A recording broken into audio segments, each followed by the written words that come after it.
Release date announced for 28 years later, timed for a major franchise anniversary. And this article comes to us from comicflicknews.com. So, filming is set to commence for the zombie prequel. 28 years later, the release date for the highly anticipated horror installment has now been unveiled. So, returning to the director's chair is Danny Boyle, while Alex Garland is penning the script. Although plot details remain undisclosed, the film is poised to kickstart a new trilogy, with Nia DaCosta, director of Candyman, in discussions to helm the second part. The thing that makes me very nervous about that, Nia DaCosta, for those of you who may not know, was the director behind the much acclaimed The Marvels. Obviously the biggest Marvel Cinematic Universe flop that there's ever been. It lost several $100 million. So having Nia DaCosta, the director of The Marvels, on board to do the second part of, you know, the 28 years later kind of soft reboot, has me very nervous. And I'm sure it'll have a lot of you guys nervous after the kind of, the whole kind of disaster of The Marvels itself. But let's hope that she can redeem herself and, you know, do a great job when it comes to 28 years later. So the star-studded cast of 28 years later features Jodie Comer, Aaron Taylor-Johnson, Ralph Fiennes, and Jack O'Connell, the latter portraying a pivotal character across the trilogy. Sony has officially announced that Boyle's 28 years later will hit theatres on June 20th, 2025. So we've got about a year in 1 month or so about 13 months away. I can't wait for this. It looks incredible. I mean, the 28 Days Later franchise is all kinds of crazy. Having those kind of realistic zombies where they can run at full speed. They're not like slow, kind of clunky zombies like in The Walking Dead where you could just outrun them. In 28 Days Later, they have these super fast running zombies. They're really agile. They can jump, they can climb, they can, you know, do all kinds of stuff. And, you know, trying to get away from them is just a whole different kettle of fish when it comes to trying to escape zombies, that's for sure. So, strategically aligning with the franchise's 22-year anniversary in the United States. Notably, the original 28 Days Later debuted domestically on June 27th, 2003. Wow, that movie came out over 20 years ago. Absolutely crazy. Crazy to think that that's how long ago this franchise started. But, guys, I do recommend it. If you haven't seen 28 Days Later, the very first movie in the franchise, go back and check it out. Obviously, it's a bit old now, but it's one of the most classic zombie movies you'll ever see. Fantastic, and check it out if you haven't seen it, guys. So, filming is slated to commence in Northumberland in May 2024, with no specific end date at the time of reporting. Stay tuned for further updates as production progresses. And here we have a screenshot from the first 28 Days Later movie. The guy wakes up in a coma he's in central London, there's not a person in sight, and yeah, having a zombie chase you, but not just a zombie that's on fire.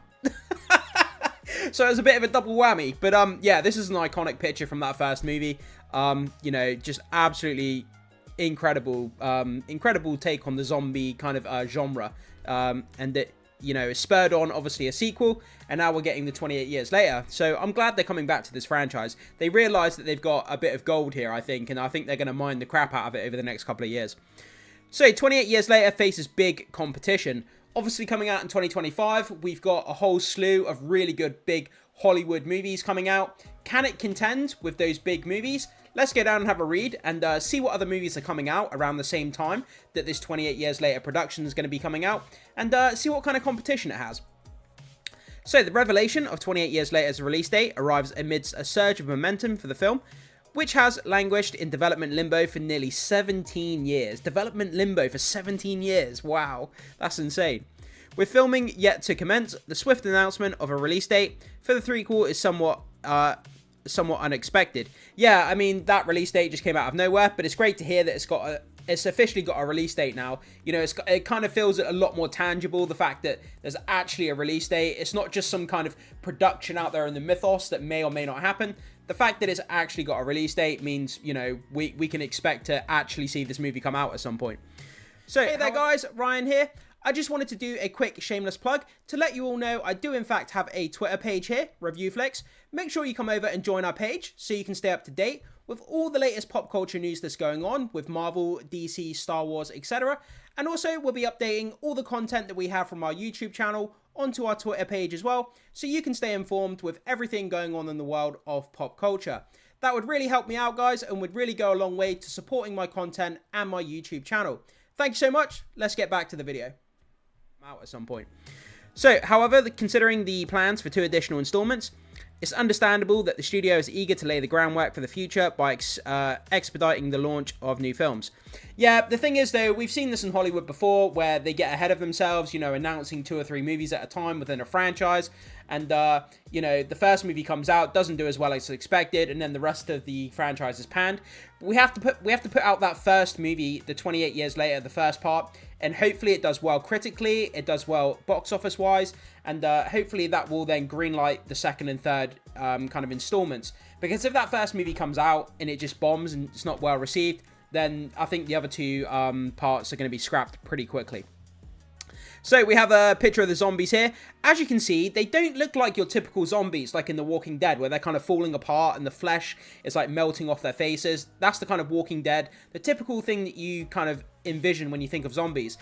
In 28 Days Later, the franchise, they look like normal humans, but their eyes kind of glow red. They have like a rage virus. So they just basically turn into these rage machines. They run at full speed, they rip people apart, they eat your innards and all this kind of stuff. But they retain a lot of their function as humans, whereas normal zombies don't.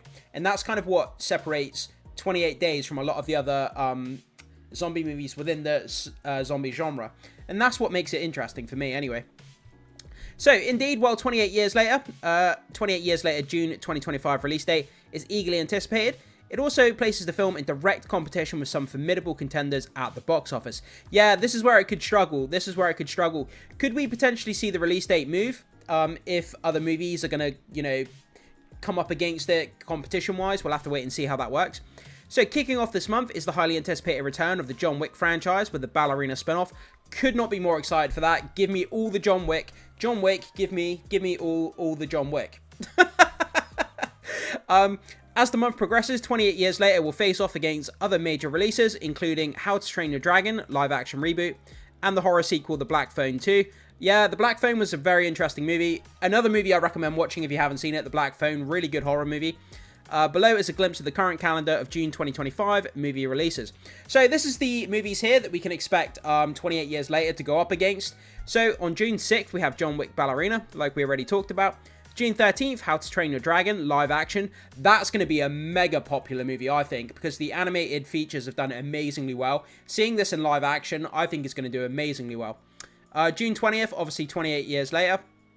June 27th, The Black Phone.